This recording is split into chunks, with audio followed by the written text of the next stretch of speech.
It's a beautiful day, the sun is out, and it's time for a nice little battle with the Zmax Pro, the Blade V8 Pro, the Axon 7 Mini, the Honor 8, and the iPhone SE. Yes, you haven't seen that one in a while, but that phone deserves to be in this lineup because before you start saying why is it there, it deserves to be in this lineup because it does a couple of things better than all of these phones pretty much.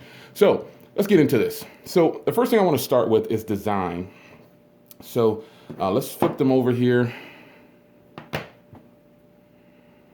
Design and build quality is where I'm going. So here we are. You've got all these different kinds of designs. Yes, I still haven't done a review on this carbon fiber clear skin yet. I will try to make a point to do it. I don't really like it because it's getting really dirty and I'm not even really touching it much. I sent a case. Nonetheless, here we go. So this has a soft touch feel to it. It's very, it just feels really good in the hand. I think you'd really like the way this feels. However, this is a pretty big phone, so it might not appeal to a lot of people, but this phone is doing very well and people really enjoy it. So build quality on this is really good. You got a ridge power button there, some rose gold highlights and accents around there. You know, this phone is really nice. USB Type-C. The build quality is really good. The beautiful cameras on the back. It's a nice setup. Now you got the Blade V8 Pro here. And it's got a different kind of build quality. It's kind of got a mix of build quality. It has a metal body on here with chamfered edges and then a rubberized grippy back. So that's completely different than the norm. This too has USB Type-C. You know, it's got speaker on the bottom, headphone, you know, the norm. It's got the dual cameras on the back though. So that's a different setup for this one. But the feel in hand on that one is really good. Then you've got the Axon 7 here. Now the Axon 7 is kind of in a class of its own when it comes to build quality because this is top-notch build quality on a so-called mid-range device. So how they're able to pull this off, you know, the phone of this price, the price of this phone isn't very cheap. It's definitely a mid-range device as far as specs go, but the quality of this phone is just flat out amazing in the hardware.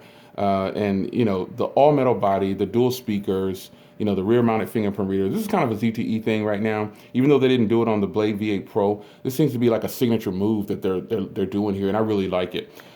Top notch quality on here. Now the Honor 8 is definitely kind of a traditional glass front and back, metal chassis, beautiful. This is probably one of the most beautiful phones I have in the catalog. Now at one point I gave this phone, I think top hardware or something like that. I don't remember.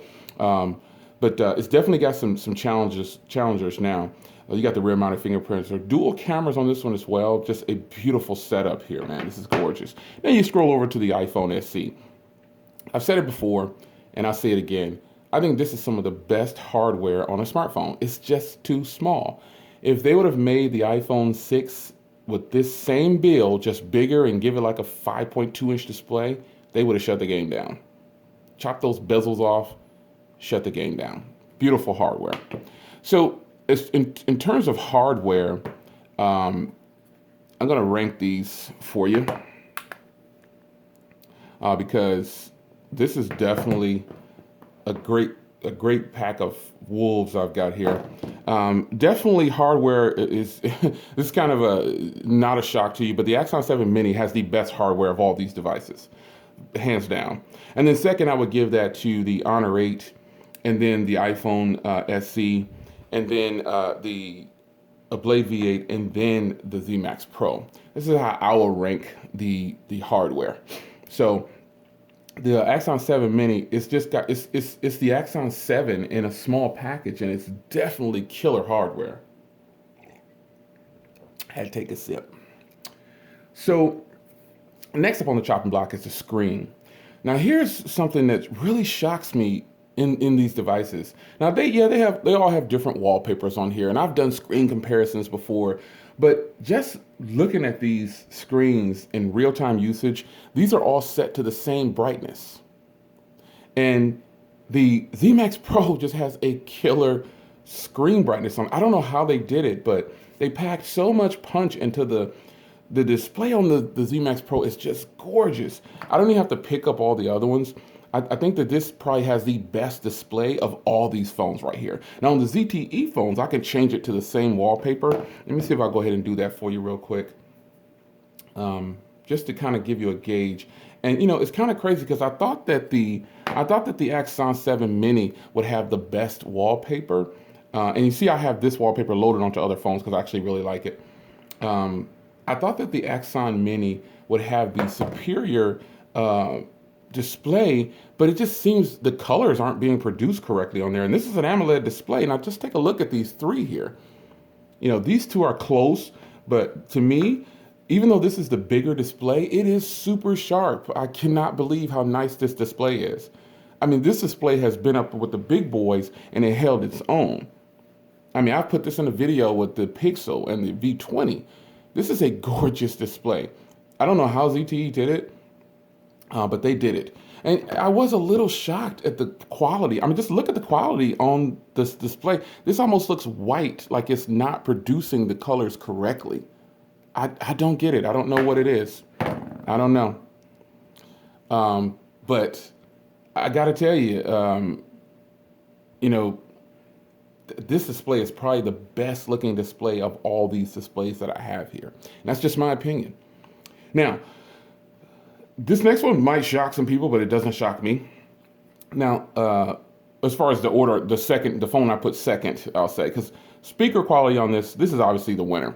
This has Axon 7, the big boy. It has the same thing. And someone also told me that the speakers on this are better than the Axon 7. I'll go ahead and test that in another video. But this, hands down, is the best of all these speakers. It really is. And next on the line that has a really loud speaker, believe it or not, it's actually the iPhone SE. The iPhone SE has a loud speaker compared to some of the rest of the phones. This is probably the weakest of them all, the Blade V8 Pro. And then the Honor comes in last. So if I was ranking these, it would be best speaker quality and sound is 1, 2, 3, 4, 5. This comes in last. The Honor is a little bit louder and better quality than the Blade V8 Pro. The Blade V8 Pro speaker is definitely kind of a letdown with daily use, but it definitely shines in other areas where these phones don't really compete. So next, if you're going to talk about, now here's something that the iPhone SE does better than all of these phones combined, and that is the camera. The camera on the iPhone SE is so ridiculously good. Why? Because it has the iPhone 6S's camera. You know, so this camera on this phone is great. There's just no denying it. I can't think of a better phone to put in this lineup. Now, this phone tops out at $499, but you can grab it for $399.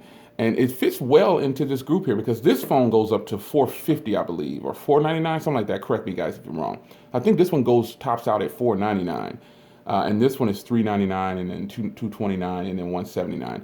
But the camera on this phone is better than all of these phones.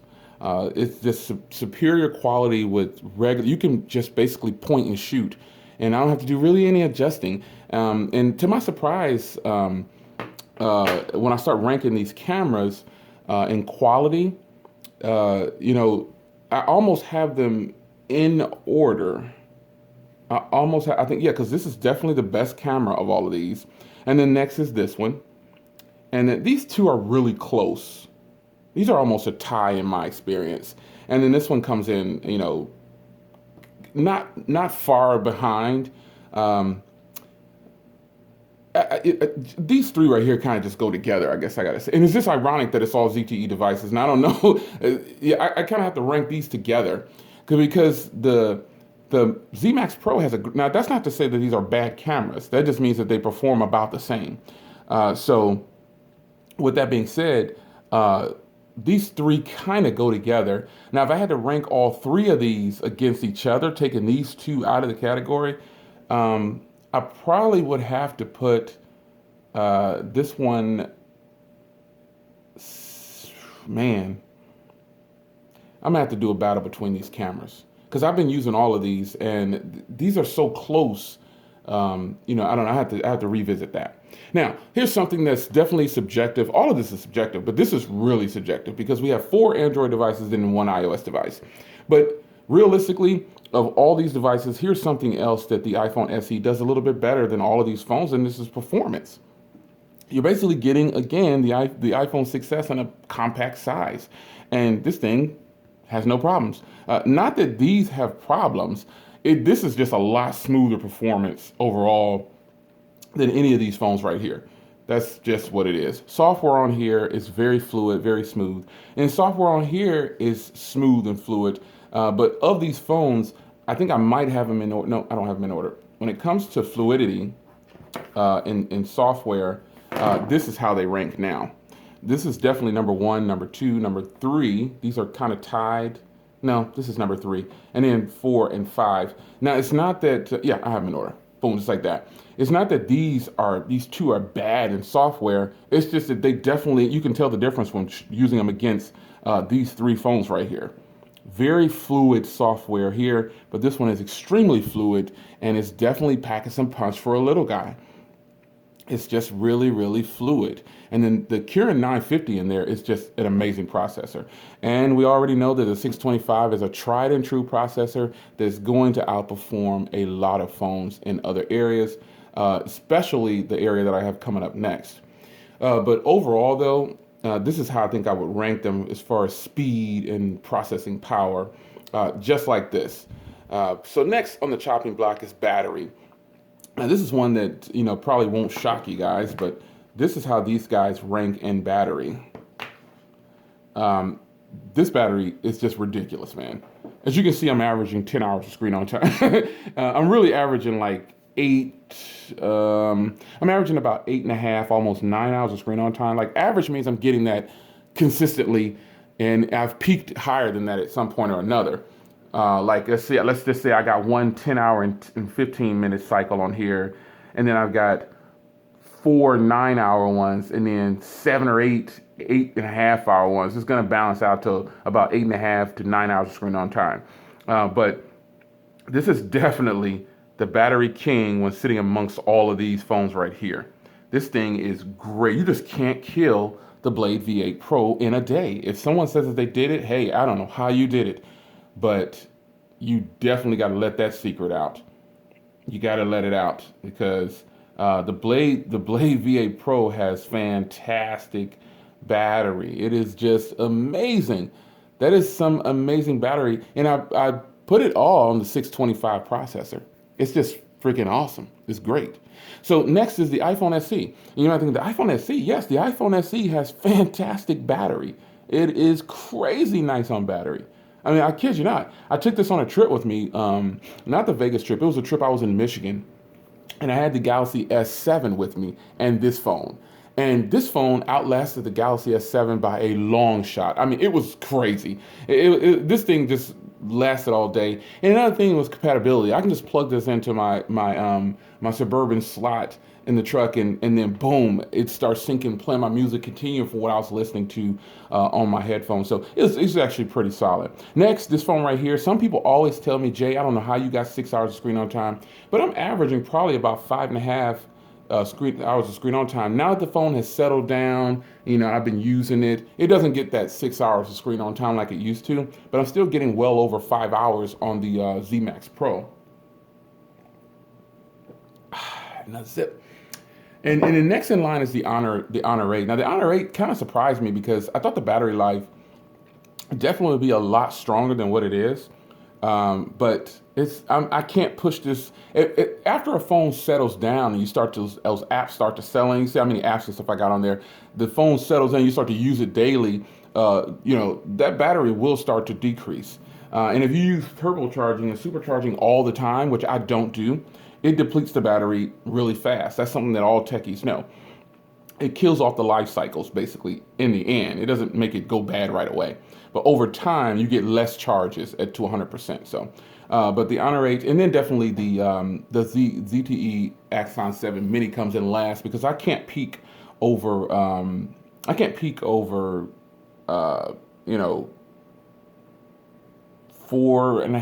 can't get over 4.5 hours of screen on time with this right here. I don't know why it's saying it's averaging 21 hours. It should be, I turned off the thing on, so it hasn't updated, I guess. But definitely I'm not averaging. That normally says like for, it says like 4 or something like that, 4 to 4.5. So definitely battery performance on here are as such. They are ranked perfectly fine in my usage. Your usage might vary, but you know, overall packages here. If I was going to recommend these phones, this is how I would recommend them, and then I'll get into money and stuff like that. This is how I would recommend these phones to daily users. Like I wouldn't. I'm putting them as far as value and performance. I'm getting to something here, so don't mind me. All right. So here's how I would rank these, and you know, this is just based on my experience, and I'll tell you why I'm ranking them this way. It's kind of a, yeah, this is just my experience. Now, the ranking here is based on bang for buck and punch and value, you know, what you're getting. So obviously number one here for me in all these group of phones is going to be the Blade V8 Pro. Why is that, Jay Will? Well, I'll tell you why. That's because this is a set price of $229. I'm getting stellar battery, okay cameras, decent cameras enough to perform well enough to where it's impressive. You know, I'm not going to be printing them and hanging them on the wall. No, that's not to say they're bad cameras, so don't take that literal. But this definitely is a stellar device for battery and overall performance. And it's not future-proof, so to speak, but for mid-range phones, it is. For a mid-range phone, this definitely is a little bit more future-proof than these phones over here, because it's just got the 625 processor in it. And, you know, the battery is just ridiculous. The build quality is really solid. But the reason the Axon Mini didn't beat this phone out as the number one spot is because this phone is actually more expensive. I didn't pay the full price for it. I got it on sale at Best Buy. But I don't know that I could recommend this phone solely based on the battery. You know, the battery is just not strong enough. There's only a 2705 milliamp hour battery in here, or it will have this top spot. If I could get 5.5 to 6 hour screen on time, it would have gotten the top spot, because this phone is better in build quality than all of these phones. The speaker quality is better, definitely better than all of these phones. The screen is, you know, after using it for a while, it's kind of, you know, so the shortcomings are just the battery life, and you know, the screen is not the best, but it still doesn't warrant throwing it out the window. I really wanted to give this the top spot because it's superior in battery. It's superior in build quality, but you can't give a phone a number one spot because it looks good. It's got to be able to perform good, and it's got to have some good battery. And also the cameras are kind of, you know, it doesn't compete with a phone like the iPhone SE's cameras at all. I'm just keeping it real. The iPhone SE's cameras are better than all these cameras. That's just what it is. So I couldn't give the Axon 7 the number one spot for that reason, because that battery life and the screen is just, you know, and this is just my personal opinion. The screen is just not on par with this phone right here. Now, granted, this phone has been out for a little while, and I'm kind of surprised, because I think this has an AMOLED display. You know, that's a shocker, you know, but maybe it's this ugly screen protector on here. You know, I don't know. Maybe it's this ugly screen protector, it's makeshift. They're supposed to be sending me some new ones out. I don't know. But the screen quality just hasn't been on par, you know, with this phone right here. And, you know, that's just what it is. Now, if you can catch this phone on sale for $200, then, you know, you might bump it over to the number one spot. You might be able to say, hey, well, and my battery usage is coming from a person who has heavy usage. The average user should get way more than that. You should get way more than 4 hours. My battery time should increase by at least an hour and a half for the average user. At least an hour and a half, it should increase. So the Axon 7 Mini, I really wanted to give it the number one spot, but I couldn't, because this phone performs so well, and the battery is just superior to everything on the table, flat out. And then, you know, next, the Honor 8 is a good buy, but it's kind of expensive. You know, the average person probably wouldn't want to spend $400 or $500 on this phone. But again, if you can catch this on sale for $200 or $299, sometimes it dips down to, yeah, that's the price on here. This goes to $450 or something like that. I think it peaks out at $450. Let me just look it up real quick. I'm pretty sure it peaks out at $450. But it's kind of sad, because I like this hardware, but nothing on this table is beating the hardware on here. It's just not happening. It just can't happen. No way. So I'm gonna check the price real quick on the Honor 8. So this one I have is regular $399, and then there's a 64 gig that's $450. So I was right. So that's the problem with this phone. It's a little overpriced, but performance is really good because you're taking this into Axon 7 territory, and no way is this touching the Axon 7. No way. When you start to get up into the 400, past 400 bucks, you're rolling into Axon 7 territory, and it's not happening. No, it's not happening. And this phone right here definitely is one that is one I would recommend to a lot of people because of the price and the features that it offers. But in technology and phone world, this is an old phone, and this phone right here is ancient in technology and phone ages and phone world. So this phone right here is so limited. You can only get it on T-Mobile and Metro, and that's a bad thing, because people want it to be on all carriers. But it still packs some punch. If you have a Zmax Pro, you still got a fantastic phone. It's just that other phones are coming, and they're going to be a little bit better. Now the iPhone E only comes in last place because Apple is such lacking in there. Make an iPhone SE Plus or something. I don't know. This build quality is fantastic. The performance is good. The cameras are phenomenal. The battery is good. But this is an expensive phone. This phone costs Axon 7 money. $500. No way. 400 and 500. There's no way I would take the Axon 7 over this. And I would definitely recommend all of these phones over this. And that's just a matter of my personal preference. But there it is, man. Quick comparison for you in battle, if you want to call it a battle. Just my experiences with all my devices. Well, some of my devices. And this is how I feel about these devices at the moment. This could change at any time, but it's your man Jay Will. I hope you guys enjoyed. I will see you guys in the next video. Tell me if you have all of these phones, or if you have 2 or 3 of these, and how would you rank them? And in this video, just even if you don't have these, tell me how you would rank these phones based on all the videos I've done on all these phones and my performance tests and cameras and all that. Go back and look at those camera tests on all these phones and tell me which one you think looks the best. I think the iPhone SE has the best camera of all of these, definitely superior. But I really wanted to give this the #1 spot, but that battery life and that screen quality is just not as good as these phones right here, man. It's just not there. Rank them in the comments. Let me know what you think. It's your man Jay Will. I'll see you in the next one. Take care.